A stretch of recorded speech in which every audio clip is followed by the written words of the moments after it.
Hai, Assalamualaikum warahmatullahi taala wabarakatuh. Selamat malam. Hari ini Ikhwan dan juga Hai. Pakai cepat tau. Aduh. Alah, sekali-sekala. Buat magic bro. Buat magic lah sekali-sekala. Tiba-tiba muncul. Puh. Asyik keluar muka dah ada je. Bosan lah kan. Okey, hari ni kira buat kejutan 2 September 2021. Aku ingat sampai bila-bila aku pun nak buat kejutan juga kejap lagi. Tengok macam mana kejutan dia. Aku akan cuba. Okey, apa pun Kira dan juga Ikhwan Show kembali bersama dengan anda di wanitaforyou.fm. Kami bersama-sama seperti biasa. Dua lokasi yang berbeza, tidak lagi orang kata dapat bersama, masih dalam pandemik, nak buat macam mana. Itulah Kira nampaknya. Ikhwan tak berada di Ampang ataupun di UK Perdana ataupun Ulu Kelang. Kiranto tetaplah saya orang Kelang, saya akan always berada di Kelang sampai bila-bila insyaAllah. Topik istimewa untuk anda, satu topik yang agak serius tapi sangat-sangat penting untuk rakyat Malaysia. Anda kena tahu, anda kena aware of this all things. Tapi nanti dulu seperti biasa, segmen pertama kita akan cuba update anda dengan pelbagai perkara-perkara yang berlaku terlebih dahulu di Malaysia ini. Dan kepada anda tengah menonton sekarang, kalau boleh tolong share, tolong like dan juga tolonglah komen dan bagi pendapat anda. Nak cipurat dengan kami pun boleh. Tak ada masalah. Kita mulakan dengan apa Ikhwan? Covid ke? Kita mulakan macam biasalah. Kita tahu kes Covid kita masih lagi di angka 20. Ya, untuk hari ni 2 September. Dan kalau kita nak update sikit tadi saya nak update lah sikit. 20,000 lebih Kiran. Masih lagi Kiran. So saya nak bagi tahu dengan semua Kiran, berapa negeri sekarang ni yang sedang mengejar Selangor, antaranya negeri Sarawak, negeri Sabah dan juga Kedah, termasuk Johor. Mereka cuba ingin mengejar Selangor yang mana masih lagi berada di ranking utama Kiran 4,073. Macam mana aku boleh jadi pengulas bola sepak tak? Teman kau nanti. Boleh. Saya tak nak lah diorang kejar Selangor nak buat apa. Tak payah, biarkan Selangor terus juara dan Selangor terus turun dengan sendirinya. Anda tak perlu kejar kami. Ini Covid, tak payah kejar. Kami tak nak anda kejar. Okay, please. Jangan kejar kami. Turunkan angka anda, wahai rakyat Sarawak ke rakyat Malaysia yang lain. Biarkan Selangor terus juara dan kami juga akan berusaha untuk menurunkan angka kami sampai kita semua berada pada kadar kosong. Ataupun mungkin 1 atau 2 lah. Nak dapat kosong mungkin agak mustahil kan. Betul Kiran. Dan sebenarnya Selangor telah pun melaksanakan tugas dengan baik. Yang mana kalau sebelum ini angkanya 6,000, dah kurang 2,000 kat situ kan Kiran. Jadi Alhamdulillah kita harap dapat terus berkurangan, bukan sahaja di negeri Selangor, di semua negeri, semua negara yang ada di dalam dunia ni, insyaAllah. Kita doakan. Tapi kena ingat walaupun angka dah kurang, kita jangan lupa bahawasanya kebanyakan operasi perniagaan, taman apa semua dah bermula tau. Benar. Okey. Jadi anda kena pastikan anda ada 2 vaksin, anda ikut segala SOP. Janganlah anda huru-hara bawa anak bini semua pergi makan kedai beria-ria sangat tanpa mengikut SOP, tanpa ada dos 2 vaksin terlebih dahulu. Kerana kalau anda tidak ikut undang-undang, perniagaan dibenarkan sekarang, ini akan mendatangkan balik musibah kepada kita dan kita tak naklah benda ni naik balik. Yes, tanggungjawab itu perlu dikongsi bersama. Tanggungjawab itu adalah tanggungjawab kita bersama. Bukan kerajaan negeri Selangor sahaja, bukan kerajaan negeri mana-mana dan bukan kerajaan Malaysia. Kita pun main peranan yang sangat besar untuk turunkan. Jangan kejar, turunkan semua statistik yang ada. Betul Kiran. Ya betul. Itu kalau kita cerita pasal angka, pasal statistik Kiran. Tapi yang terbaru juga di Perlis kecoh di mana mereka potong gelang pink tu untuk keluar dari rumah untuk bertemu dengan ni yang tak boleh. Ini yang tak patut. Ini korang hajak nama dia. Saya bagi tahu direct kat muka sampai ini korang hajak kita panggil. Okey?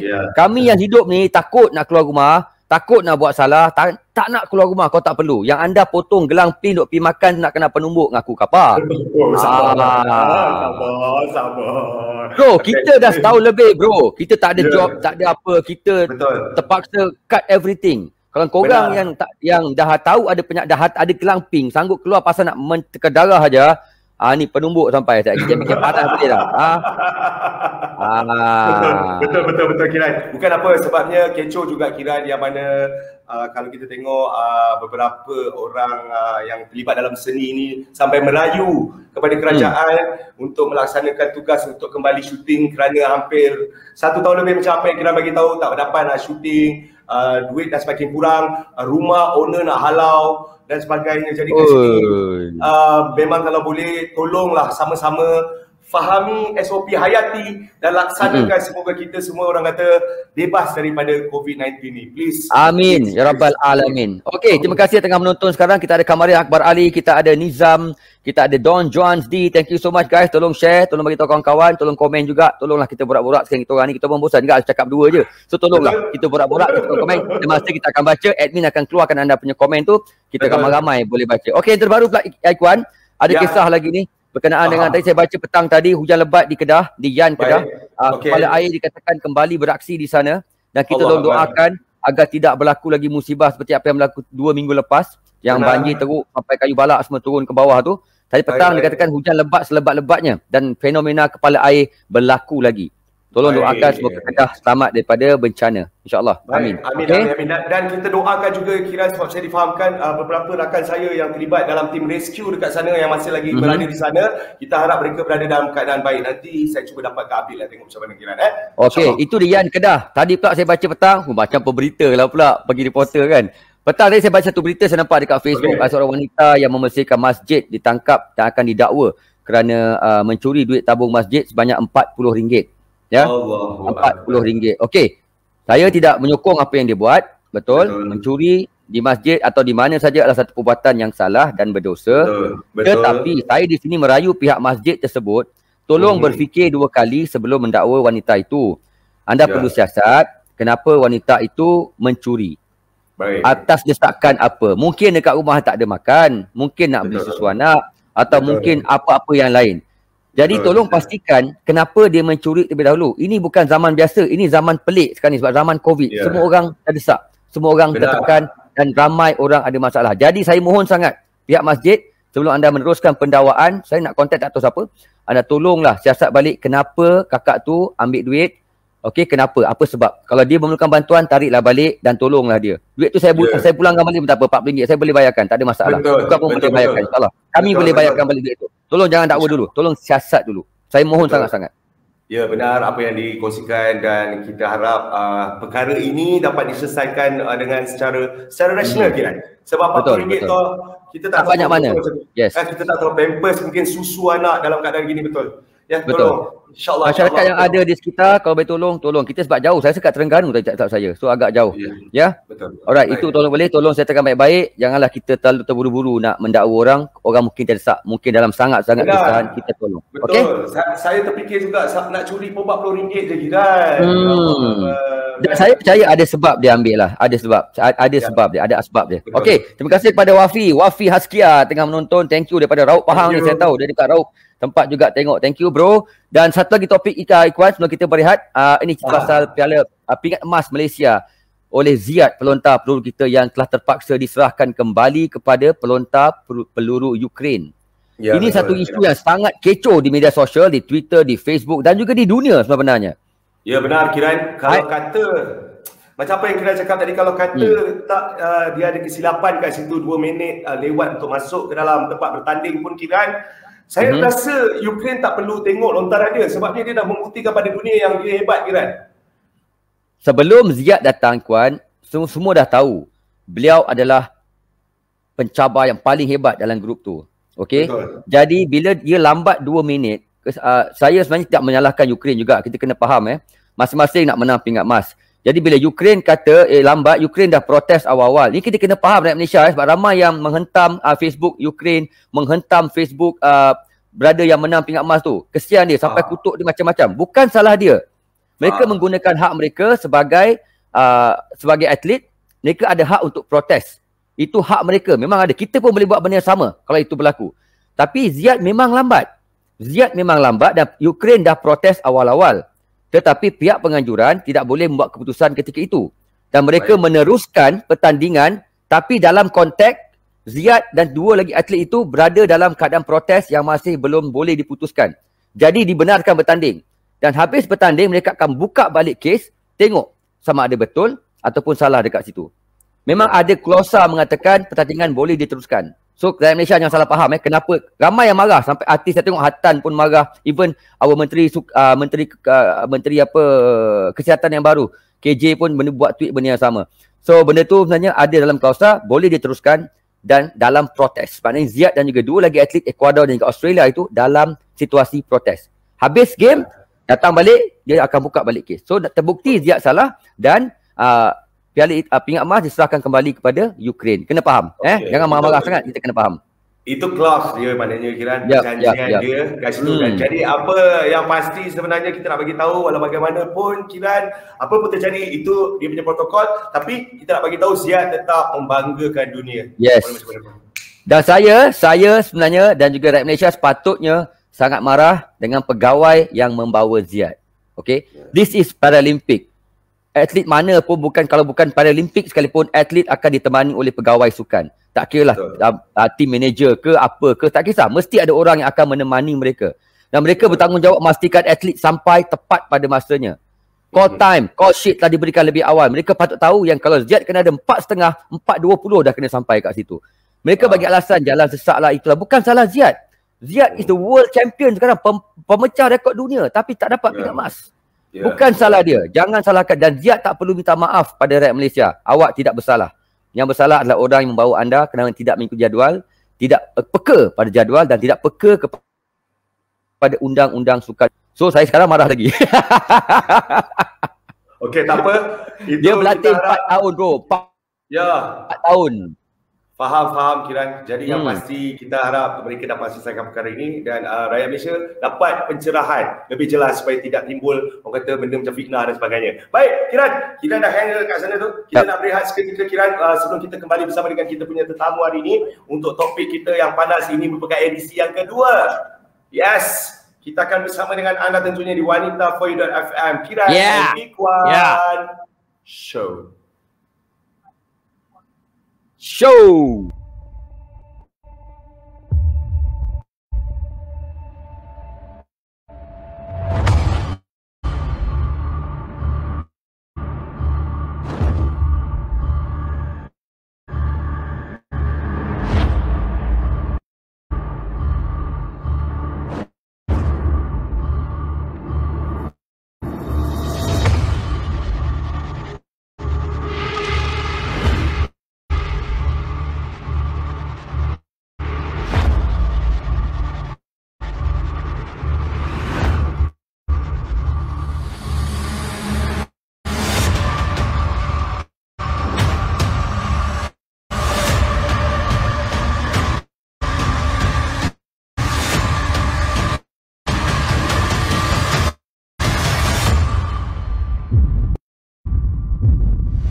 Masih bersama kami di wanita4u.fm. Assalamualaikum, selamat malam, selamat hari Khamis. Minta maaf lah minggu ni kami terpaksa buat hari Khamis sebab Rabu ada masalah lain. Semalam Abang Ikhwan kita ada projek baik punya. So tak apa. Yes. Kita punya show, kita boleh tukar hari apa pun asalkan kami tetap ke udara seminggu sekali untuk bersama dengan anda. Yes, kerana kami bukan TV station, kami mengekalkan multi-channel network MCN. Ini merupakan digital platform untuk anda yang mana anda boleh request kalau kami nak udara hari Sabtu pun tak ada masalah. Okey Kiran, sebelum kita nak bersama dengan topik kita hari ini, topik kita memang topik yang memang panas, tapi kita nak ingatkan ada satu lagi yang mana ada kita punya geng dekat Facebook dia komen. Abang Kiran dengan Abang Ikhwan tak beritahu ke pasal Manchester United kiranya ada pemain baru. Oh, yang itu, yang Abang Do tu. Abang Do. Alamak. Ini satu dunia dah tahu dah. Satu dunia dah kecoh dah Ronaldo kembali ke Manchester United. Satu pergerakan ataupun movement yang sangat-sangat menggemparkan dunia. Ronaldo balik ke Manchester saja, saham Manchester naik 5% bernilai 128 juta pound tak silap saya. Jadi walau berapa harga yang United bayar untuk Ronaldo, telah pun dapat balik duit tu dekat pasaran saham mereka. Dan itu tak kira lagi penjualan jersey yang akan berlaku lepas ni. Jadi satu tindakan yang baik. Dan Ronaldo juga Ikhwan, walaupun dah 36 tahun, kembali ke United, dia bukan orang tua. Dia adalah seorang pemain yang sangat hebat. Dia baru menjaringkan 2 gol malam tadi ketika pasukan Portugal menentang Norway, ketinggalan, dapat penalti, dia tak skor, lepas tu dia skor 2 gol. Dan ini adalah abang Ronaldo pada usia 36 tahun. Tengok badan dia. 36 tahun, ini adalah abang Ronaldo. Okey. Tengok kepak. Kau tengok kepak dia macam mana? Macam burung Ajawali kepak dia. Ini orang berusia 36 tahun. So saya memang tak nafikan beliau akan satu fenomena dekat Manchester United, dan it's a good move for him to come back to United to end up his career. Dia start kat situ, dia meletup dengan Alex Ferguson, lepas tu dia balik. Oh yeah! Ikhwan Ngara, dia bukan minat tengok bola tu. Saya tahu, tapi kat sini yang penting kat sini saya nak bagi tahu sebenarnya Kiran bercerita dengan lancar sekali kerana kita tahu Kiran adalah penyokong Manchester United sejati. Oh yeah, insya-Allah.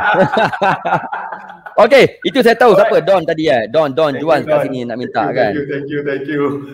Okey, mari kita masuk Ikhwan ke kita punya topik utama pada hari ini. Silakan. Apa lagi kita jemput, kita minta tamu. Tetamu kita untuk topik kita hari ini, pemerdagangan manusia. Aduh. Ini kisah. Kat Malaysia keep on masih lagi berjalan. Walaupun kita punya pegawai-pegawai pihak polis telah melaksanakan tugas, tapi kes ini tetap terus berjalan dari satu ke satu kes. Ya, jadi hari ini jenayah perdagangan manusia antara realiti dan juga sandiwara tipu daya. Kita ada lain sikit, kita add daripada apa yang kita buat minggu lepas kan. Yang awal-awal dululah kan. Betul. Ini edisi so kita jemput je lah, kita punya tamu yang akan bercerita dengan lebih lanjut tentang jenayah perdagangan manusia ini. Yang bermula sekali kita jemput Tuan DSP Muhammad Hazwan, Komander Task Force Mapo. Sila masuk Tuan. Assalamualaikum. Mana dia Tuan Hazwan kita? Waalaikumsalam. Ni Tuan. Wah, malam ni Tuan tak pakai uniform dah kat rumah. Kiran yang paling penting hari ni, sebab apa? Sebelum ni Kiran masa ke udara DSP Azwan bersama dengan kita, ada pujian yang diberikan daripada penonton kita kepada beliau. Hari ni nampak handsome dia. Saya nampak macam cakap dengan Irwan Shah Kiran. Alamak. Aku memang pencinta wanita. Aduh. Okey, terima kasih Tuan Azwan kerana bersama dengan kami. Kita jemput pula seorang lagi kita punya tetamu pada malam ini, Puan Janis yang merupakan Pegawai Pembangunan Masyarakat Kementerian Pembangunan Wanita, Kanak-kanak, Keluarga dan juga Masyarakat. Hai Puan Janis. Apa khabar Puan Janis? Sihat, terima kasih. Alhamdulillah ya. Okey, di samping tetamu kita hari ni. Kira okey tak tu lain okey ya? Okey, clear. Alright. Okey, inilah tamu kita hari ini Kiran. Kita kenalkan dah DSP Azwan dan juga Puan Janis untuk topik kita Kiran, perdagangan manusia, tapi ada tambah sikit tajuk kita dekat situ kat belakang untuk memberitahu yang mana ini merupakan edisi ataupun volume 2 yang mana kita akan bincangkan lagi bersama dengan penonton-penonton kita, kesinambungannya. Okey? Alright, sebelum kita bermula nak ucapkan selamat malam kepada Farid Noor. Ini geng-geng kita di Hot FM dulu ni. Abang Farid kita ni di Kelantan ni, dan juga abang Man Tiger di section 17 Shah Alam. Geng-geng Otai section 17 tengah menonton kita. Terima kasih banyak-banyak. Tolong share juga dan tolong ambil berat juga tentang topik ini, kerana topik yang mungkin berlaku pada kita tak tahu. So tuan-tuan DSP akan terangkan, Puan Ajan juga akan terangkan. Kita perlukan awareness sebelum benda ini berlaku. Prevention is always better than cure. Betul tak? So kita try faham, kita try prevent this thing from happening. Oh, cakap putih pula. Kita cakap Melayu sudahlah. Kecoh lah. Okey. Jom Ikhwan. Pakcik tanya macam apa tu cure tu apa? Cure tu macam kuih bakar lebih kurang. Mencegah. Lagi bagus daripada melawak Pakcik. Aduh. Okey Kiran. Okey, kita mulakan dengan Tuan Azwan dulu lah Tuan Azwan. Selamat datang Tuan Azwan, selamat datang Puan Janis. Kita dah pernah berjumpa, dah pernah borak before this pasal perdagangan manusia ini. Selepas kita berborak tu, dalam masa mungkin 2-3 bulan ni Tuan, adakah kes bertambah ataupun kes berkurang? PKP kan mungkin kurang aktif kan? Macam mana tu Tuan? Kata makin berkurang makin bertambah, saya rasa dia maintain lah. Benda ni kita kalau boleh kita harap benda ni tak berlaku. kan. Betul. Tapi nak kata benda ni tak berlaku, benda ni dia berlaku di tanpa kita sedari. Itu yang kita nak masyarakat sedar bahawa jenayah pemerdagangan orang ni wujud di Malaysia, kan. Mungkin kita terlintas benda ni banyak kali, tapi kita tak tahu yang itu pemerdagangan orang. So harap show macam ni dapat memberikan kesedaran lah kepada orang awam, kepada orang ramai di luar sana, supaya kita, kalau kita nampak kes pemerdagangan orang berlaku di sekeliling kita, cepat-cepat kita hubungi pihak berkuasa. Baik, insyaAllah. Baik, insyaAllah. Baik. Okey, Puan Ajanis pula. Hai Puan, dah makan belum? Okey Puan, di pihak kementerian pula Puan, di pihak kementerian pula adakah semakin banyak laporan diterima, semakin banyak ada update pasal kes-kes macam ni? Mungkin sampai kepada Puan dulu, tak sampai pada pihak polis lagi ke? Macam mana tu Puan? Ya, dalam masa tahun ni lah. Okey, sebenarnya COVID ni dalam keadaan PKP sekalipun tidak bermakna tidak ada berlakunya jenayah pemerdagangan orang ni. Betul. Kalau kita melihat dari kepada statistik yang ada pun memang sentiasa ada kemasukan. Contohnya macam pada 30 hari bulan sehingga 30 hari bulan 8 lah, keberadaan mereka yang ditempatkan di rumah pelindungan setakat ini kita ada yang diberi perintah pelindungan sehingga pada 30 hari bulan 8 sampai sekarang lah ada 125 orang. So maknanya dengan keadaan sekarang ni, dengan segala keadaan pergerakan yang terhad, tetapi penjenayah dia lagi pandai, dia akan leverage online pula cara nak mendapatkan mangsa. I think Tuan DSP pun setuju cara mereka memang ada, memang tetap ada.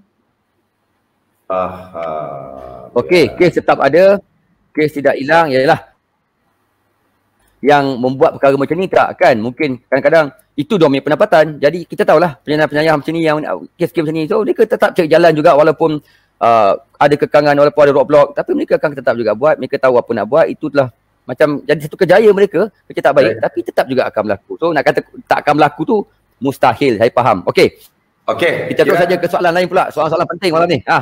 Okey, macam biasa kita mulakan dengan soalan-soalan yang penting. Hari ni kita nak tanya dengan kita punya Tuan DSP Azwan lah, bentuk jenayah atau jenis eksploitasi yang selalu dijumpai di Malaysia, di negara kita sendiri. Mungkin boleh jelaskan secara ringkas, silakan.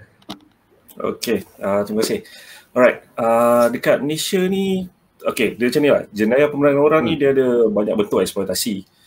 Tapi yang orang kata paling common yang kita jumpa dekat Malaysia adalah dalam bentuk eksploitasi seks ataupun eksploitasi kerja paksa.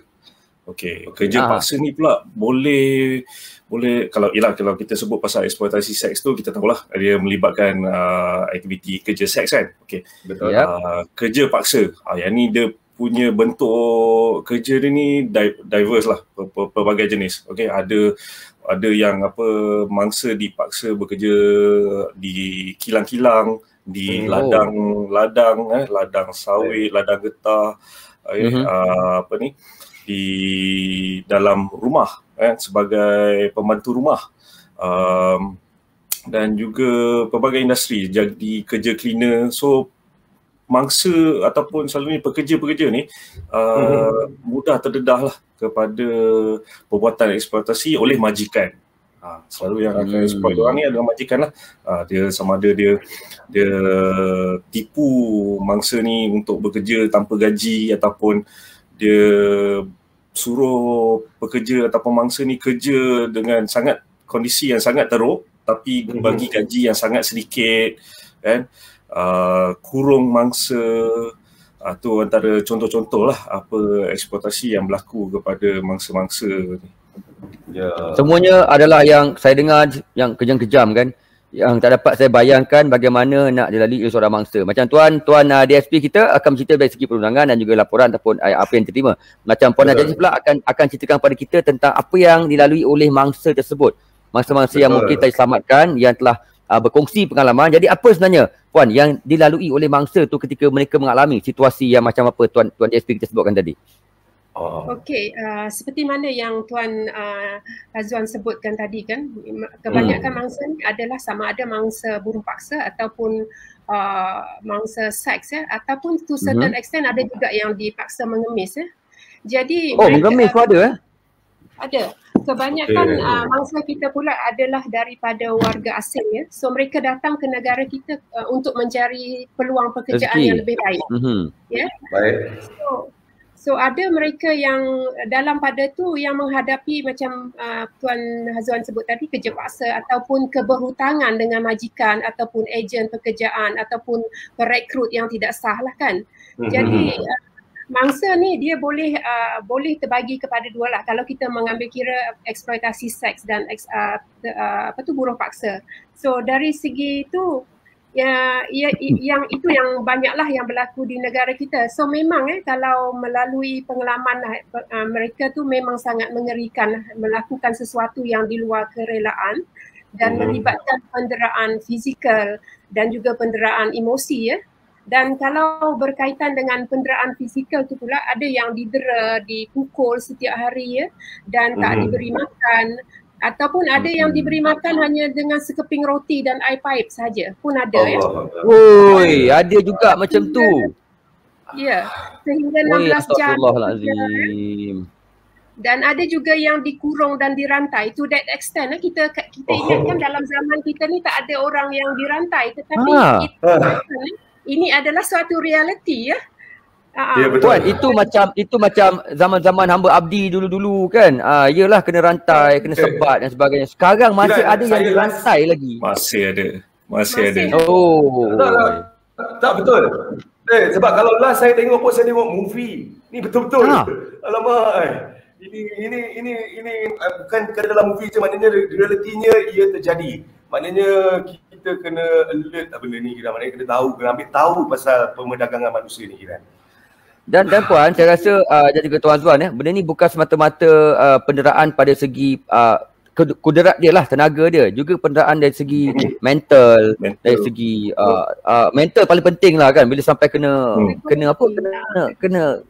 gari, kena rantai. Allahu Akbar, hari-hari menghadap benda tu makan roti sekeping dengan air je. Oi, gila. Macam mangsa yang saya pernah rescue kan, yang pernah saya sebutkan, dia tak ada kena kesandera, kena pukul, kena belasah, tak ada. Tapi banyak kena kontrol secara ni lah, secara mental kan. Dia kena maki, kena caci kan. You tak boleh contact dengan family you kan. Dia tak bagi you guna phone, tak bagi in touch dengan manusia lain. So you rasa macam mana kerja macam tu? Kejam. Itu buruh paksa. Kalau yang eksploitasi seksual tu Kiran dan Ikuan ada juga yang dia kena melayan, dia ada target dia 20 to 30 people dia kena serve satu hari. Dan kalau tidak berjaya, kalau tidak tercapai sasaran tu, maka dikira hutang pula kepada dia punya bapa ayam tu tadi.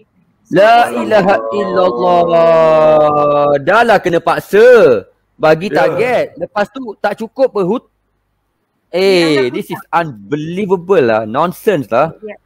Bukan kerja office dia ada KPI tau. Kerja tu pun ada KPI juga. Faham. Kita nampak. Kan? Okey.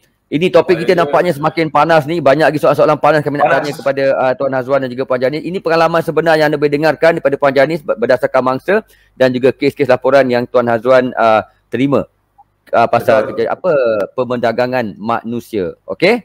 Kita ke Ikuan Ya betul, kita akan kembali bersama dengan anda. Ada lagi soalan-soalan panas yang akan kita ajukan sebentar lagi tentunya di Kiran dan Ikuan Show wanitaforyou.fm.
Yes. Masih bersama kami di wanitafoi.fm. Assalamualaikum. Selamat malam. Nak ucapkan selamat malam kepada Hafizul Helmi Hamzah, Zali Haji Hakimi, Fakru Razi, Sulaiman, Wan Dalilah, Wan Nordin, Dini Dalilah.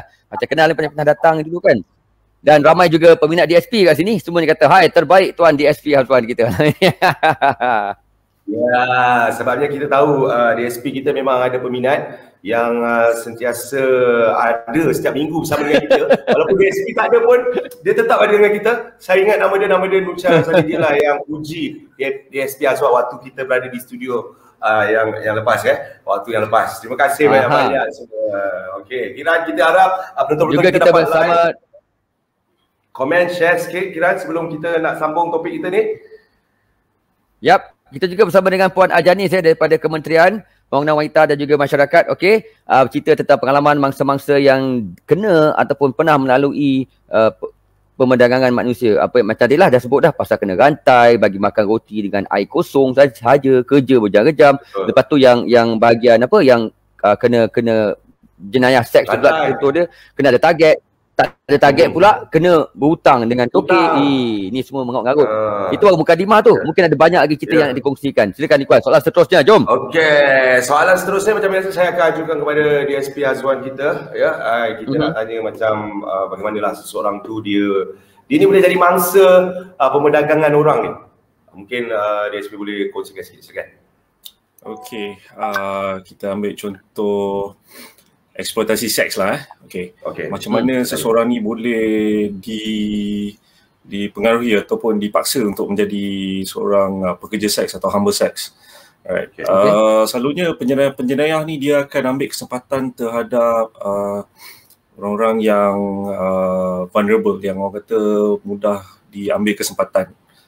Ada juga daripada pengalaman kami, kita tengok mana dia cari perempuan-perempuan yang orang kata tidak terdedah dengan dunia luar sangat, yang orang kata duduk di macam kawasan perkampungan. Okay, dia pedalaman. Janji dekat perempuan ni, kawasan pedalaman dia janji dekat perempuan ni, okay, you ikut I bawa you pergi bandar besar, okay, I boleh bagi you lifestyle yang glamour kan, naik kereta mewah, duduk rumah besar ni semua. Okay, dia pun mangsa-mangsa ni pun ikut sampai di sana, di bandar besar, lain jadinya kan. Mungkin diambil kesempatan, dirakam video ataupun gambar, lepas tu dia gunakan gambar dan video tu sebagai urutan lah. Okay, you tak nak ikut cakap you sekarang ni you kena ikut cakap you kena buat benda-benda ni semua. Kalau you tak nak, nanti I sebarkan gambar-gambar you ni dekat family you kan. So satu lagi cara mungkin dia gunakan pengaruh dadah kan. Dia bagi dia bawa mangsa-mangsa ni pergi enjoy, bagi dadah kan.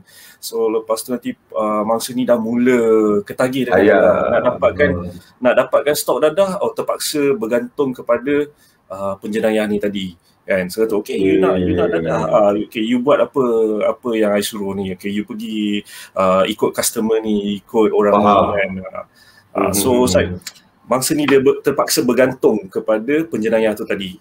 Okay, untuk kerja paksa pula sama je, dia penjenayah ni dia akan ambil kesempatan terhadap kelemahan seseorang. Okay. Selalunya kita tengoklah kalau pekerja warga negara asing, kenapa dia bersusah payah nak datang ke Malaysia kerja? Sebab kalau dia duduk dekat negara dia, belum tentu dia boleh survive kan. Kerja kuat kan, tapi mungkin pendapatan dia jauh lebih sikit daripada apa yang dia dapat dekat Malaysia. So in order to survive, dia terpaksa tinggalkan kampung halaman dia, tinggalkan keluarga dia, datang ke Malaysia bekerja. Masa dekat negara asal dia, mungkin dia dijanjikan kerja macam ni, kerja 8 jam satu hari, gaji mungkin 1,500 kan.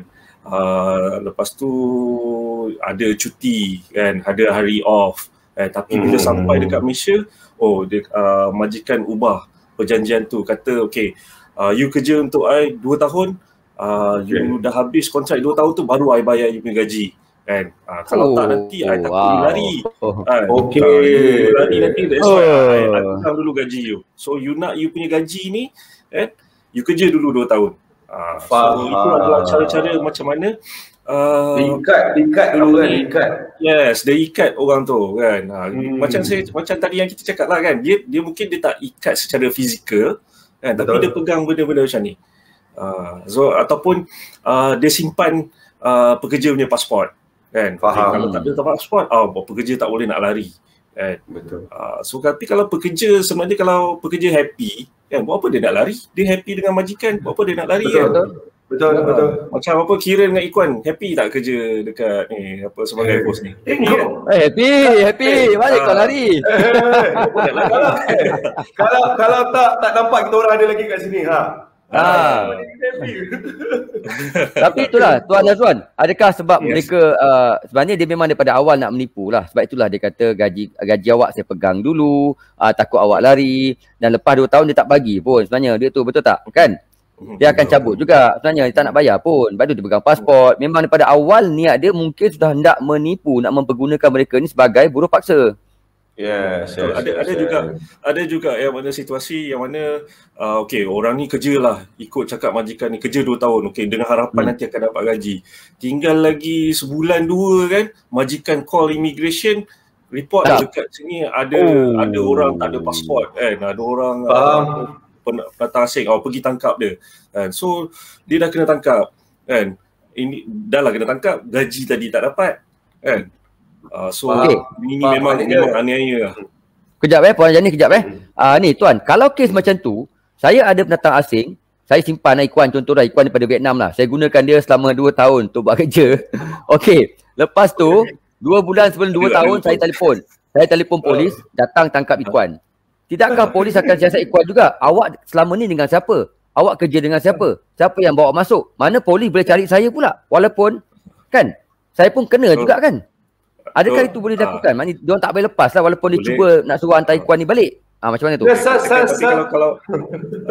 Kalau kira letak Ikhwan dekat satu rumah kosong lah kan, lepas tu bagi tahu dekat sini ada orang parti tengah bersembunyi kan. So pihak berkuasa, immigration ke polis ke, pergilah dekat rumah tu, tengok cek betul memang ada Ikhwan ni tak ada pasport kan. Tak ada pasport, cakap pun tak reti, tak boleh cakap bahasa Malaysia, tak boleh cakap bahasa Inggeris kan. So agak susah lah untuk pihak berkuasa nak jalankan siasatan kan. So kita pun tak tahu asal-usul ni kan. Katakan kalau dia claim dia daripada negara ni kan, macam mana nak sahkan dia dokumen tak ada apa semua, rekod dia masuk pun tak ada. So Ikhwan pergi mana-mana kena bawa IC ke pasport ke? My IC with my boss Kiran. Don't worry, I give you IC back. Don't worry, I pay you lah. Come on lah, I gentleman lah. You jangan takut, I jaga you baik punya. I bagi makan nasi ayam. Hanoi kan. Okey, sambil-sambil kita bergelak ketawa ni supaya anda tak boring kan. Kau takkan anda tengok kami serius je kan, tak syok lah pula. Tapi topik kami serius. Ini pasal perdagangan manusia. Kalau ada berlaku di sekeliling anda, tolong ambil tahu. Kesian mereka yang datang cari makan tapi dipergunakan. Okey, Puan Janis, laporan diterima di kementerian. Apakah kesan jenayah ini kepada bangsa? Emosi mereka, mental mereka. Mesti teruk kan? Ya, seperti yang kita sebut awal tadi kan, dia melibatkan penderaan fizikal, emosi, banyak benda-benda yang buruk yang berlaku kepada mereka, semestinya akan memberi kesan lah kepada mangsa, contohnya dari segi dia punya fizikal dan juga dari segi emosi lah kan. Dan ada mangsa ni akibat daripada apa yang pengalaman yang buruk yang mereka lalui, ada mereka yang hilang kepercayaan diri sendiri, tidak percaya kepada orang lain, ataupun even dengan pihak penguatkuasa kan, sebab setiap hari dia telah diancam, diugut bahawa dia punya abuse ke atas dia punya vulnerability. Kadang-kadang dia orang ni tak ada permit kerja yang sah contohnya. Jadi majikan mengambil peluang mengugut nanti kalau you keluar you akan ditangkap oleh polis, oleh immigration. So that one akan membuatkan mereka tidak percaya kepada pihak penguatkuasa yang sepatutnya membantu mereka sebab sering diancam dan diugut oleh pemangsa dan juga of course mereka akan mengalami trauma, kecederaan anggota badan.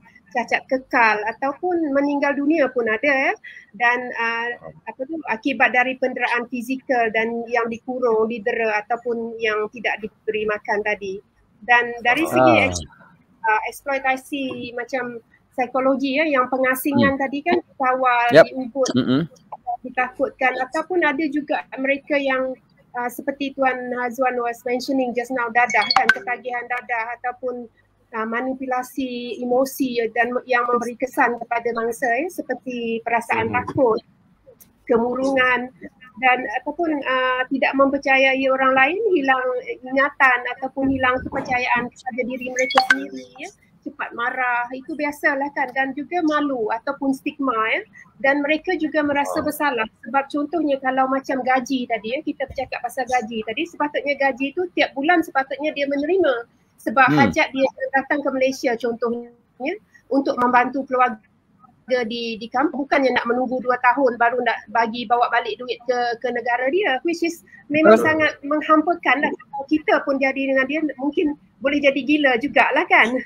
Dan itu dari segi yang macam buruh paksa. Kalau yang macam pekerja seks juga pula, mereka ni akibat daripada perlakuan seks secara paksa ataupun dirogol dan sebagainya, dan juga tanpa perlindungan, seks tanpa perlindungan ataupun suntikan dadah dan kemasukan objek asing mangsa ni dia boleh mengalami pelbagai penyakit lah kan, penyakit jangkitan seksual ataupun kalau bagi kerosakan organ seksual dan kanak-kanak pula yang terlibat ni mungkin ketagihan seks so itu juga antara kesan dan di sinilah kita boleh melihat apabila mangsa kita ditempatkan di rumah perlindungan, ketika itulah mereka ramai yang mengadu sakit sebab that is the only time that dia dapat mendengar rintihan badan dia sebenarnya.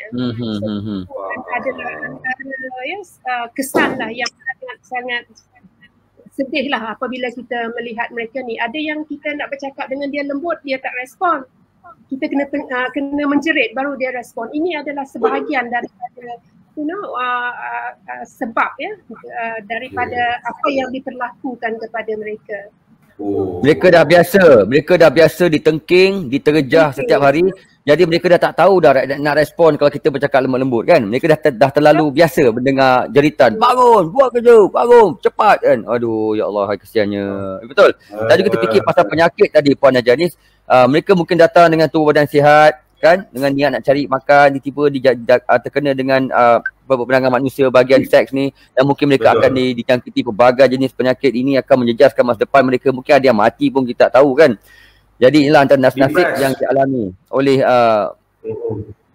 oleh orang mangsa-mangsa yang terkena dengan pemandangan manusia ni. Ini satu benda yang sangat serius pada saya, satu yang perlu diambil perhatian. Kita nak elak macam mana pun kadang-kadang macam kita tahu mesti ada orang buat juga.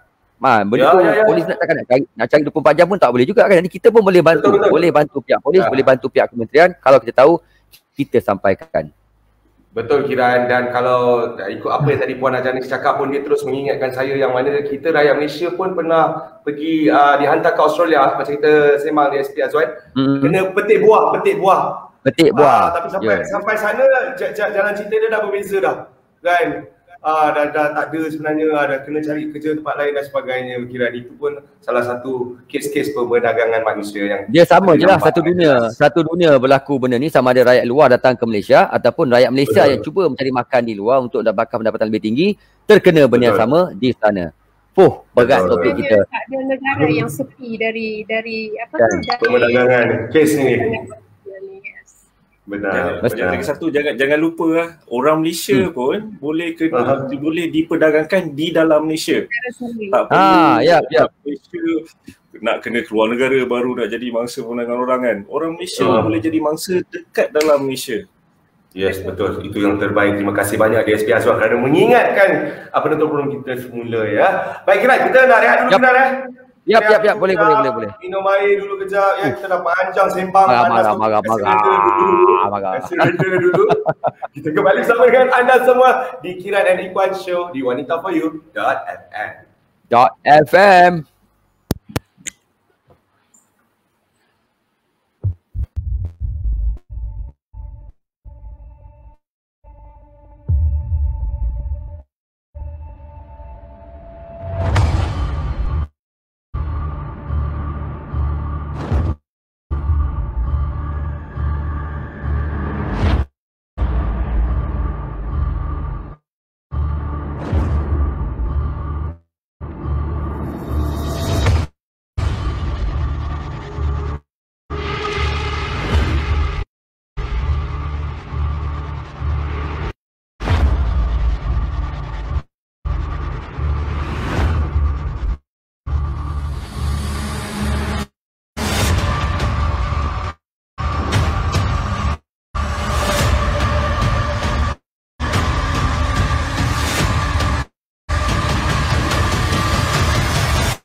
Yes, kembali lagi bersama dengan Kiran dan juga Ikhwan. Mana lagi kalau bukan Kiran dan Ikhwan Show. Terima kasih. Jangan lupa like, komen.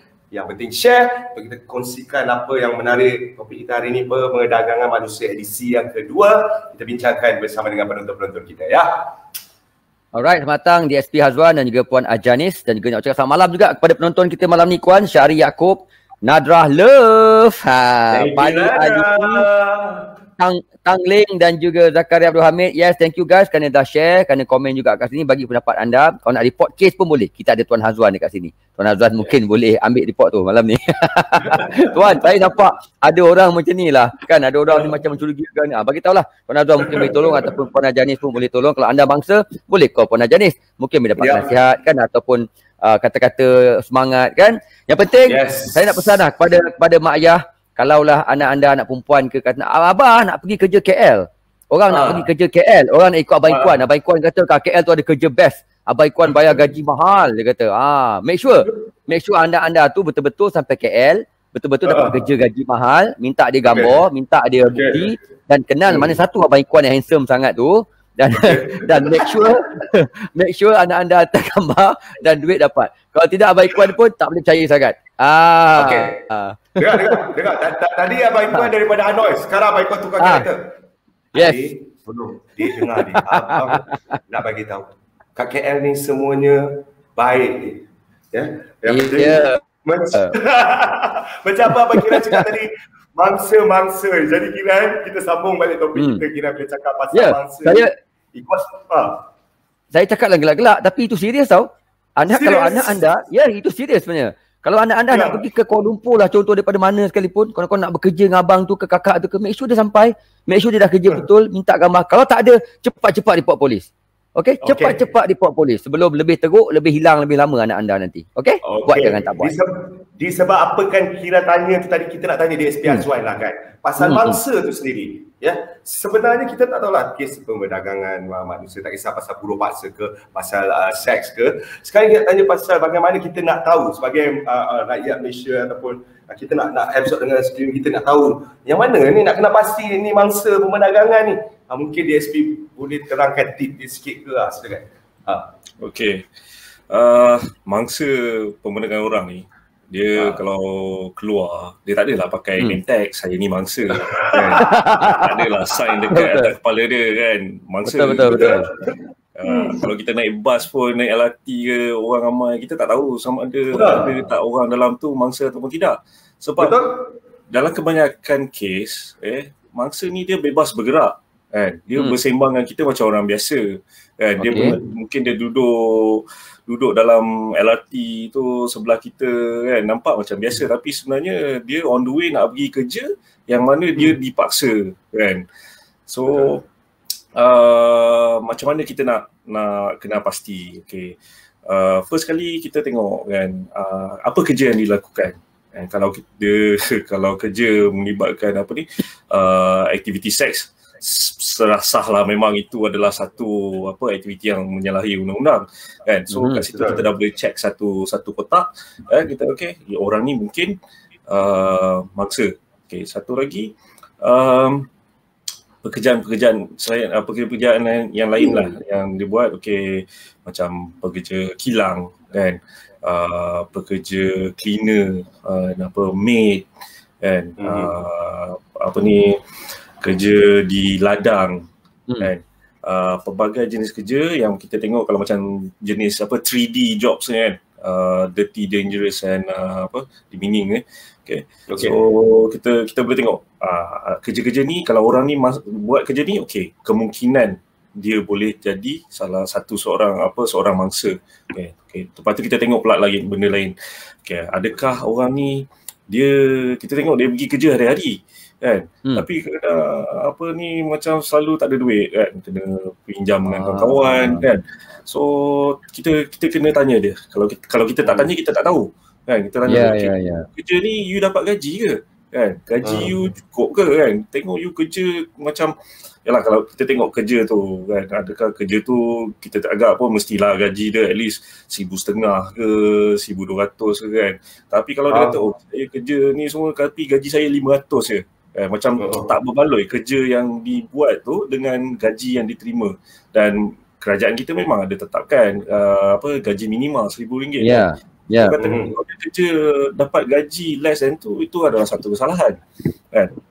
Okay, lepas tu next point kita tengok tempat tinggal dia kan. Adakah majikan memberikan dia tempat tinggal, orang kata yang nasabah lah untuk apa seorang manusia tinggal kan. Ada kita tengok kan setengah-setengah majikan kan, maid ni dia suruh tidur atas lantai kat dapur je, tak ada dia bagi bilik kan? Ada yang apa suruh tidur dekat dengan haiwan belaan, dalam kandang haiwan belaan. So macam kalau kerja construction kan, tempat tinggal yang diberikan tu macam dia bagi buat macam kemah je kan, tapi nak duduk sampai 20-30 orang kan. Kerja kilang kan, dia sumbatnya satu hostel tu sampai berpuluh-puluh orang yang sepatutnya duduk 5 orang aja dalam hostel tu, tapi dia sumbat sampai 30-40 orang kan. Tu satu lagi indikator lah. Sebenarnya banyak lagi indikator ni kan. Kita boleh tengok lah dan pihak kerajaan ada buat satu dan bersama dengan dengan agensi-agensi kerajaan lain dan juga NGO, kita ada keluarkan satu senarai indikator ni. Dan kalau nak tahu lebih lanjut orang ramai boleh melawat laman web mapo.bernama.com, mapo.bernama BERNAMA.com. Jadi dekat situ ada indikator tu kita boleh tengok kat situ dan maklumat lanjutlah pasal pemenangan orang. Orang ramai boleh dapat kat situ. Jadi itulah jangan macam saya katalah, anda sebagai rakyat Malaysia pun boleh buat kerja juga, tak payah tunggu pihak Mapo atau pihak polis saja atau pihak kementerian nak buat kerja. Kita tolong sama-sama, mana nampak tu tolong laporkan. Okey, Puan Janis pula, apakah yang dilakukan oleh kerajaan ataupun organisasi bukan kerajaan kalau dalam usaha untuk membantu mangsa-mangsa pemerdagangan manusia ini yang dah dibuat setakat ini lah, ataupun yang mungkin akan dirancangkan selepas ini? Okay, baik. Sebenarnya banyak usaha-usaha yang telah dilakukan oleh kerajaan. Contohnya macam Kementerian Pembangunan Wanita, Keluarga dan Masyarakat sendiri kita adalah merupakan lead agency dalam jawatan kuasa penjagaan dan perlindungan mangsa pemerdagangan orang di bawah Majlis Anti Pemerdagangan Orang dan Anti Penyeludupan Migran ataupun MAPO. So kita punya task di situ adalah berkaitan penjagaan dan perlindungan mangsa. So setakat ni kita ada sebanyak 8 buah rumah perlindungan di seluruh Malaysia, tapi sadly tak ada lagi dekat Sarawak lah. So kita ada 8 buah rumah di mana 5 buah adalah untuk wanita, sebuah untuk lelaki dan 2 buah untuk kanak-kanak. Dan di samping rumah perlindungan yang diuruskan oleh pihak kerajaan, pihak kementerian ni, kita ada juga 2 buah rumah perlindungan yang dikendalikan oleh pihak NGO. So itu definitely lah dari segi penempatan dan kebajikan mangsa sepanjang mereka diperlukan sebagai saksi untuk saksi mahkamah bagi mendakwa ataupun membantu dalam mendakwa orang yang bersalah mengeksploitasi mereka lah. Dan sepanjang mereka berada di rumah perlindungan ni, sepanjang mangsa berada di rumah perlindungan ni, mereka adalah dia punya program dan aktiviti. Kita ada bantuan ataupun sokongan, contohnya macam perkhidmatan kesihatan dan rawatan secara percuma untuk mangsa ni, dan perkhidmatan kaunseling semestinya, dan juga urusan ke mahkamah ataupun urusan perundangan. Kita juga ada macam program pendidikan dan kesedaran untuk membantu mereka. Dan di samping itu kita juga ada program bergerak bebas dan bekerja. Mangsa ni sebenarnya mereka boleh bekerja di negara kita kalau ini merujuk kepada mangsa warga asing. Kalau mereka pada masa yang sama nak bekerja, mereka dibenarkan. Kita ada peruntukan tersebut dalam Akta Akib SOM ni. Dan seterusnya mangsa juga diberi allowance bulanan. Mereka yang tidak bekerja, yang diberi perintah perlindungan, maka mereka juga layak diberi allowance bulanan. Dan selain daripada tu, kita juga ada menyediakan pembangunan kapasiti seperti program TVET dengan Jabatan Sumber Manusia dan juga Kementerian Belia dan Sukan. So itu antara perkara-perkara ataupun bantuan dan sokongan yang pihak kementerian di pihak kerajaan bagi kepada mangsa ni, dan dia tidak juga lari sama juga seperti pihak NGO. Sebenarnya antara kerajaan dengan NGO ni kita bekerjasama. Kita banyak juga disokong oleh pihak NGO, baiknya contohnya macam program dan aktiviti yang kita laksanakan di rumah pelindungan. Baik. Okey, Puan Janis, saya bantuan tu banyak, bagus, memang patut mereka dapat. Saya cuma nak tanya satu benda je. Bagaimana nak dibezakan antara mangsa rakyat Malaysia ataupun mangsa yang dari luar Malaysia? Adakah kalau yang luar Malaysia tu akan dihantar balik ke nanti macam mana? Mereka mungkin dah tak pasport, mungkin tak ada. Yang tu macam mana, konteks tu macam mana diasingkan dua kes antara rakyat kita ataupun rakyat luar? Dia punya prosedur tak adalah membezakan rakyat luar dan rakyat tempatan. Cuma rakyat kalau mangsa tempatan tu kita lepaskanlah kepada keluarga mereka. Tetapi bagi warga negara asing, sekiranya mereka tidak memilih untuk bekerja contohnya, maka mereka hendaklah dihantar balik ke negara asing lah. Dan tidak ada, kalau dia tak ada pasport ke apa tu, itu bukanlah isu sebab kita memang bekerjasama dengan pihak kedutaan. Mereka akan diberi pasport ataupun dokumen perjalanan. So clear kat sini. So tak ada beza lah. Dua-dua akan tolong. Masing-masing ada pilihan sama ada nak stay ataupun nak balik ke negara masing-masing lah. Confirm dia nak balik, trauma. Tak boleh duduk sini lah dia kata. Ya, tapi ada yang juga kalau tak mau balik macam mana ya? Kalau macam saya tak mau balik. Kena balik. Aduh. Tunggu saya bagi pasport awak nanti. Okey, tuan-tuan, peranan masyarakat. Saya dah pesan di masyarakat dah supaya buka-buka mata, usah-usah kan, tengok kiri, tengok kanan, apa yang tak kena. Maybe tuan-tuan boleh tambah sikit untuk masyarakat kita membantu pihak polis hingga pihak kementerian dalam hal-hal macam ni. Macam kita orang kita nak bantu kan. First of all, pertama sekali janganlah jadi penjenayah pemenangan orang.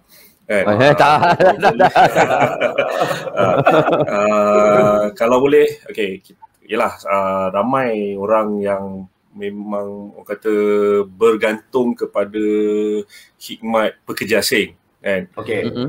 Kalau nak ambil pekerja asing, tolonglah ambil ikut prosedur yang telah ditetapkan oleh kerajaan kan. Ambil yang ada permit kan.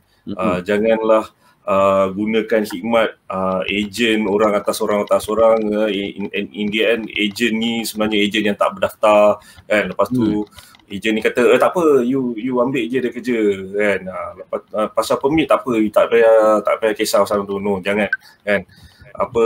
Pihak immigration, pihak polis kan, pihak JTK, kita ambil berat sangat-sangat tentang isu permit kerja ni kan.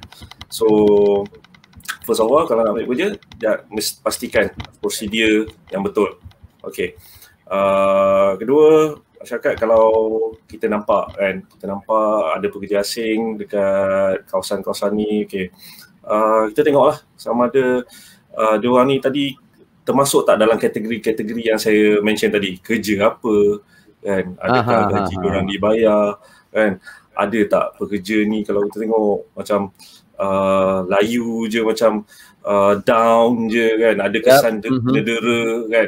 So dari situ kita boleh tanya kan, kita cuba dapatkan info kan, adakah dia lebam-lebam ni dia kena pukul, dia bergaduh dengan kawan dia ke, ataupun dia kena pukul dengan majikan ke kan. Kalau pukul dengan majikan, itu dia tick satu box lah kan.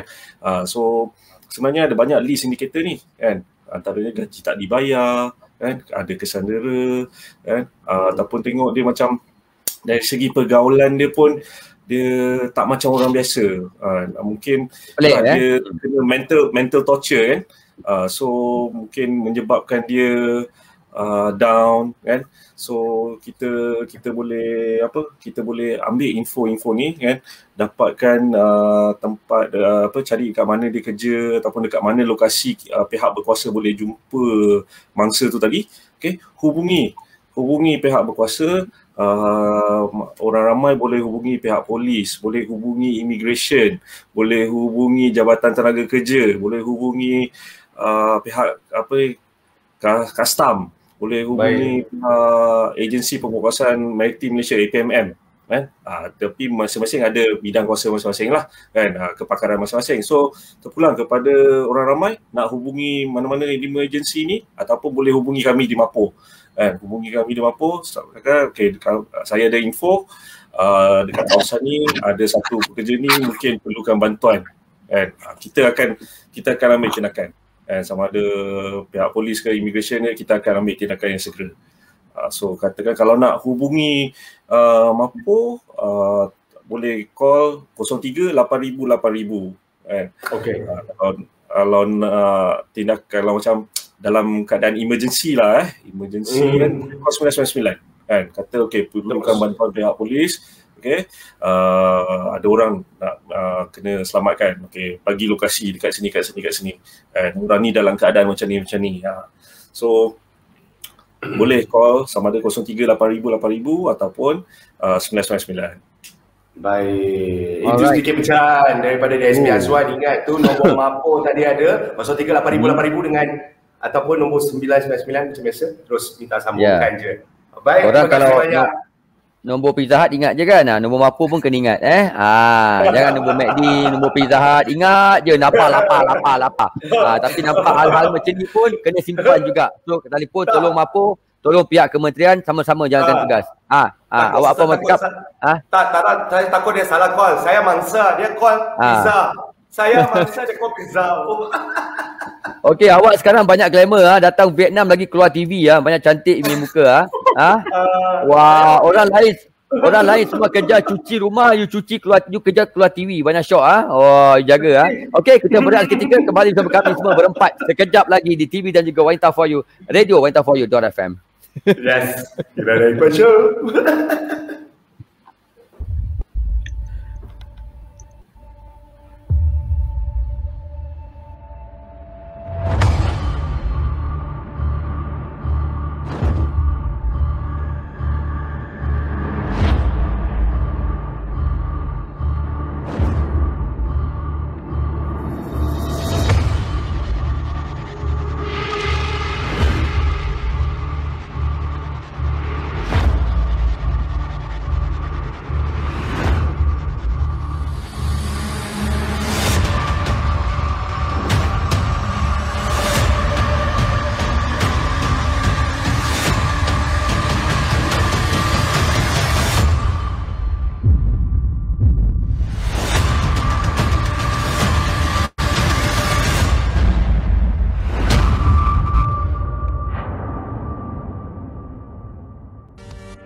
Tidur kah?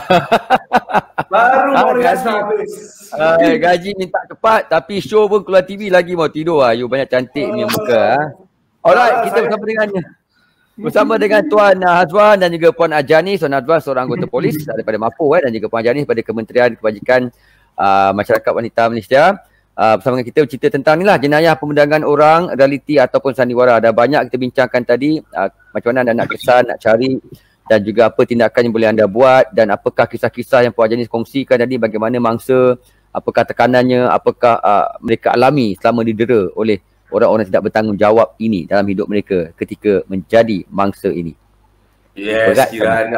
Berat, betul. Kiran, kalau nak ikutkan kes pemerdagangan manusia ni, dia macam DSP Azwan kita bagi tahulah, dia maintain je.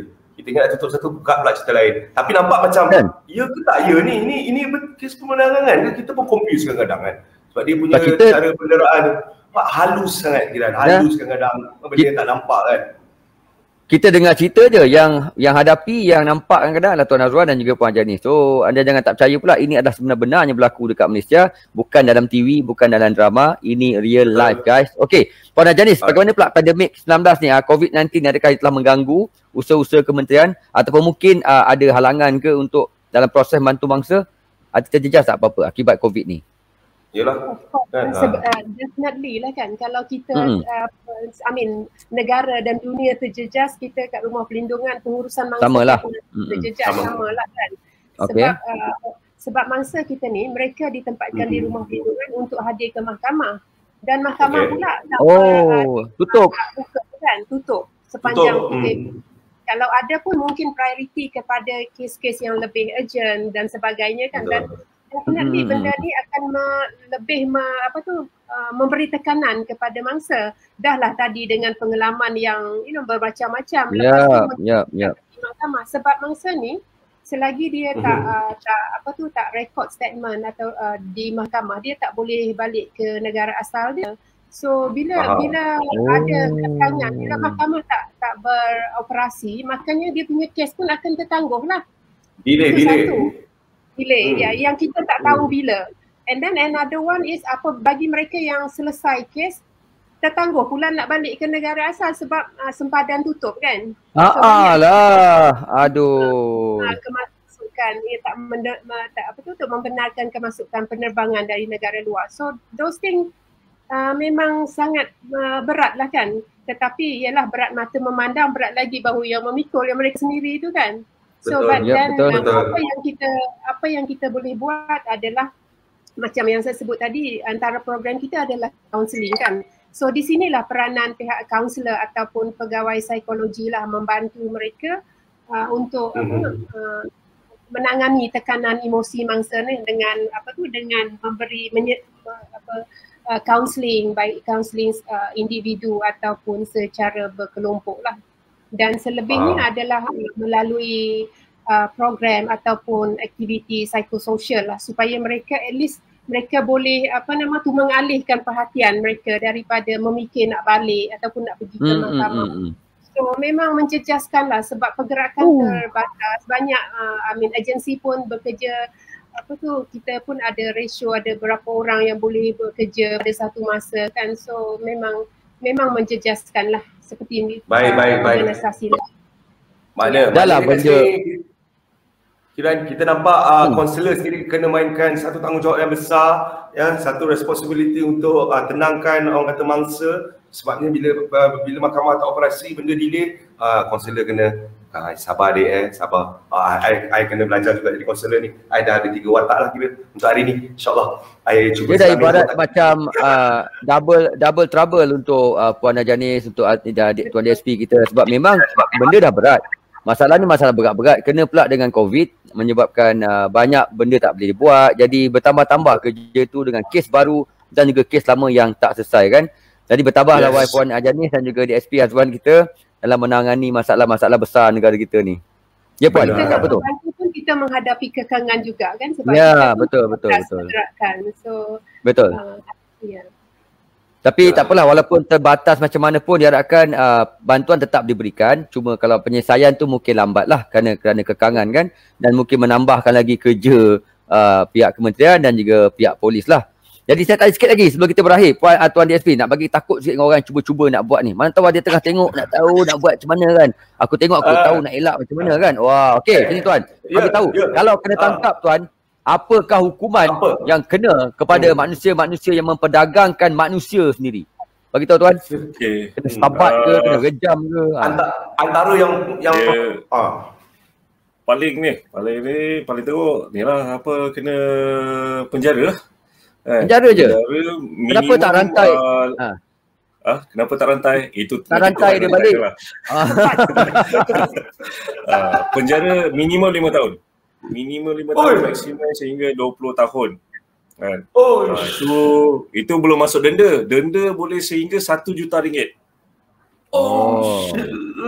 Tapi saya nak suruh buat penambahbaikan. Penjara terus 20 tahun tak boleh ke? Tak ada 5 tahun ke 20 tahun. Terus 20 tahun tak boleh parol punya. Baru takut goyang nak buat jahat. Itu budi bicara mahkamah. Itu di luar bidang kuasa saya. Ikhwan, minggu depan kita bawa Tuan Hakim pula datang kat show kita. Kita minta Tuan Hakim ubah undang-undang Taklah macam kita recap. Kadang-kadang kita geram. Orang yang buat macam ni kadang-kadang kan. Lepas tu kadang-kadang bila kadang-kadang mangsa mungkin takut nak report, macam hari Tuan cakap, dia tak bercakap bahasa Malaysia. So Pihak polis, pihak penyiasat pun tak boleh nak siasat dan orang ni lepas. Yang itu saya marah kadang-kadang. Mereka dah seksa orang, dah buat duit, dah seksa orang bertahun-tahun. Lepas tu bila mangsa pun kadang mungkin takut nak cakap. Ataupun bila jumpa tak dapat bagi maklumat lengkap. Polis tak boleh nak jumpa. Dan mereka ni lepas. Itu yang saya geram. Tu macam kawan Abel dia tulis hari tu. Ramli dah buat filem bagi kita tahu jual manusia lagi untung dari jual unta. Wow. Ayo. Kan benda-benda macam ni. Ada pesanan tu. Allah sampai Ramli dah bagi tahu awal lah. Jangan jual orang. Nampak? Itu dia kata dalam bentuk sinis tu. Jangan buat sebenarnya dia kata. Bukan dia suruh buat. Dia kata jangan buat. Bahaya, tak elok. Okey, di harap anda menonton dah pun mendapat iktibar, mendapat maklumat yang cukup penting. Nanti kita akan share lah nombor Mapo, nombor kementerian kalau ada dekat Facebook kami ni. Kalau anda dapat kes ke, bukan dapat kes, anda dapat siasat. Bukan siasat lah. Anda nampak benda pelik-pelik, anda mungkin boleh bagi tahu pihak polis, pihak Mapo dan juga pihak kementerian. InsyaAllah Tuan Azwan, Puan Jani boleh membantu. Mana tahu dapat selamatkan orang kan. Alhamdulillah Allah dapat kita buat pahala sikit dan menyelesaikan masalah-masalah polis dan juga Puan Janis. Yes, betul. Ingat nombor dia tadi saya dah ingat dah 038000 nanti saya nak call. Dia majikan. Oh bagus. Ini majikan bagus. Gaji on time I bagi you rumah cantik, tengok belakang ada wallpaper punya. Kita apa? I bagi you makan. Hari-hari bagi makan Vietnam roll kan. Jangan cakap banyak Okey. Dah sejam, dah dekat sejam suku dah kita ke udara malam ni. Kalau boleh kita minta kata-kata nasihat sikitlah daripada Tuan DSP kita untuk rakyat Malaysia, untuk mangsa ke mungkin telah tengok kita tak tahu. Okey. Silakan DSP. Kata nasihat. Alright. Kita semua kena ingatlah. Kita semua ada hak. Okay. Sebagai seorang pekerja pun kita ada hak. Sebagai seorang majikan pun kita ada hak. So, sebaik-baiknya kita menghormati hak sesama manusia. Kalau kita ambil dia pekerja, kita tahu yang pekerja kita ni ada hak. So, hormatilah hak dia sebagai seorang pekerja dan kita mengharap juga supaya dia menghormati kita sebagai seorang majikan. So, kalau benda tu ada sifat hormat, menghormati antara satu sama lain, antara pekerja dan juga majikan, keadaan yang dalam harmoni ni takkan ada masalah kan. Takkan ada masalah, pekerja pun takkan nak rasa nak lari ke kan, majikan pun tak adalah nak marah-marah pekerja apa ni semua kan. So bagi saya kita kena tahu orang lain ada hak dan kita kita respect hak orang-orang tu. Mungkin Puan Janis nak tambah ke apa? Silakan. Ya, pemerdagangan orang ni pada saya lah kan, dia akan terus berlaku selagi ada permintaan untuk tenaga kerja yang murah. Kan? Dan ini adalah kerana terdapat golongan rentan yang tidak pernah putus berusaha untuk memperbaiki kehidupan mereka dan eksploitasi memberi pelbagai kesan kepada golongan ini. Dan justru itu kita sebagai masyarakat lah kan, sama-sama kena ambil peduli, ambil tahu membantras pemerdagangan orang dan seperti yang DSP Hazwan sebut tadi, kita kena saling menghormati, saling menghargai dan antara satu sama lain, baiknya dari sesama warga negara ataupun antara dengan warga asing serta membantu tanpa mengira bangsa, agama dan warna kulit. Dan satu lagi yang saya ingin tegaskan bahawa jenayah pemerdagangan orang ini adalah isu yang merentas tanggungjawab pelbagai pihak. Ia tidak terletak kepada pihak penguatkuasa sahaja ataupun Kementerian Pembangunan Wanita sahaja. Sebenarnya kita kena perlu menerapkan konsep whole of nation, whole of government and whole of society supaya kita semua orang perlu sama-sama menghayati. Yeah, I think that's itu je lah yang buat masa ni. It's everybody's job lah. It's everybody's job, not just the kementerian ataupun polis saja yang kena buat kerja. Ini kerja polis, ini kerja kementerian. Kita boleh tolong, kita tolong. Betul tak kan? Bukan suruh pergi tangkap pun. Yang tangkap Puan Azwan, bukan suruh kaunseling pun. Yang kaunseling sekarang Puan Janis dan juga tim.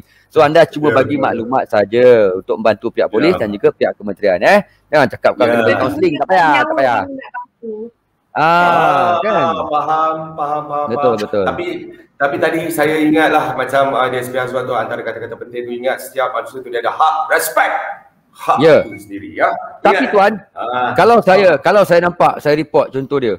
Tapi saya takut nanti kan kalau orang tu tahu saya yang report kan kata ada gangster ke apa ke macam ni tuan. Habis ada saya macam mana? Maklumat dirahsiakan ni. Jangan risau. Kita akan rahsiakan identiti pemberi maklumat tu. Takkan tahulah Jangan risau. Maknanya saya tak perlu pergi mahkamah lah buat keterangan. Saya nampak itu orang ada naik. Tak ada. Yang tu saya tak boleh nak janji kan. Benda ni dia terpulang kepada masa siasatan lah. Macam mana Kiran boleh terlibat dalam kes tu kan. Kiran memang ada pelibatan.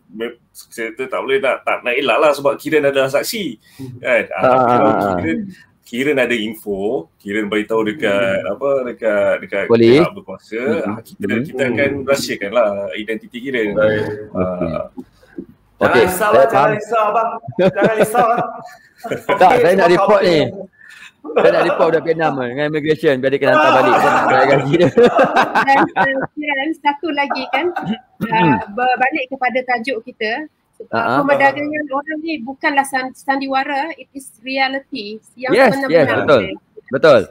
Anda nampak kami gelak-gelak ni supaya anda tak bosan tengok. Jadi maknanya benda ni benda serius. Kami gelak-gelak ni sebab kami cuba buat cerita, menceritakan cara lain. Tapi topik ni sangat serius sebenarnya dan kami memang perlukan bantuan anda. Kalau nampak tolong report. Jangan gelak-gelak pula. Yes, betul. Dan di kesempatan ini kami Kiran Ikuan nak ucapkan terima kasih. Berbanyak-banyak terima kasihlah kepada kedua tetamu kita hari ini. Sekian Suan, Puan Janis kerana sudi meluangkan masa kita. Minta 1 jam. Tapi ni dekat 1 jam 20 minit dah. Nak masuk Sorry. Tapi pun saya tahu ini semua maklumat penting. Kami di Wantan4u.fm ni bukan semata-mata buat hiburan saja. Kami juga cuba menyampaikan benda-benda yang penting untuk masyarakat, untuk rakyat Malaysia supaya dapat sama-sama membantulah hiburan-hiburan juga. Tapi bila sampai part penting ni kami cuba sampaikan cara kami, tapi maklumat tetap ada, info tetap ada dan lebih-lebihnya kami akan share nanti di Facebook. Okey? Terima kasih Tuan Hazwan, terima kasih Puan Janis. Apa-apa nak bantuan bagi tahu kami lah, tak ada masalah. Nak bagi kaunseling saya pun boleh sebenarnya, kadang-kadang ikut pun boleh sikit. Ya betul ya. Sebab ada yang tanya Kiran. Ada makan ke? Ada makan kat rumah sendiri nampaknya. Okey, kalau kita bertemu lagi yang dah tengok, terima kasih banyak-banyak. Yang dah share, terima kasih. Yang dah komen pun terima kasih. Ambil ilmu ini, simpan dalam kita punya kepala. Perlu masa nak pakai, kita gunakan. Okey? Betul Kiran, apa pun yang positif kita ambil, yang mana kesilapan-kesilapan mungkin daripada Ikuan, daripada Kiran ataupun daripada siapa saja, daripada tetamu kita ke, kami mohon ampun dan juga maaf. InsyaAllah kami akan kembali bersama dengan anda minggu hadapan ya. Okey, terima kasih lagi sekali Tuan Azwan dan juga Puan Janis. Assalamualaikum dan selamat malam. See you when I see you. Peace. Bye-bye.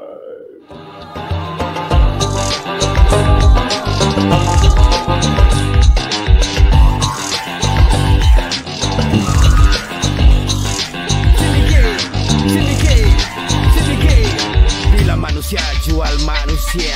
Apa dah jadi nak cerita kat sini? Manusia era ini, zaman kini zaman selfie. Dunia hujung jari modern teknologi. Generasi IT dengan duit semua jadi. Semua boleh jual, boleh gadai, boleh beli. Dengar kat sini aku rap dari hati. Buat generasi tanah air dan Ibu Pertiwi. Dengar sini selalu ingatkan diri. Bila keluar nanti jaga-jaga hati-hati. Sedikit kuku besi sedang memerhati. Jangan tersembunyi perangkap besi. Siapa pun boleh jadi dia tak peduli. Tentu ada pembeli dengan harga yang tinggi. Pasaran gelap dah sentiasa menanti. Permintaan tinggi, hidup atau mati. Bila dunia sudah sampai penghujungnya, manusia hilang nilai dalam jiwa. Sedikit jual nyawa, sedikit rencana, sedikit jual manusia jenayah ketua di alam semesta. Besar permintaannya, makin berleluasa di negara kita. Jangan tak percaya manusia jual manusia. Ada yang ketawa, terbayang mata kasih baba. Tapi hakikatnya terjadi sekeliling kita menjual beli manusia untuk dijadikan hamba. Di budaya, kendali dada, wanita lemah dan orang kedana.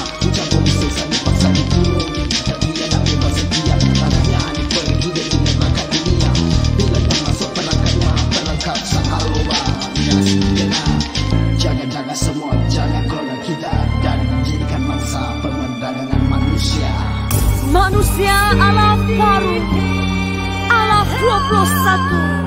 Ramai yang keliru, ramai yang tidak tahu. Jangan begitu. Nanti siapa tahu nasib esok sesaat kemudian tiada pula.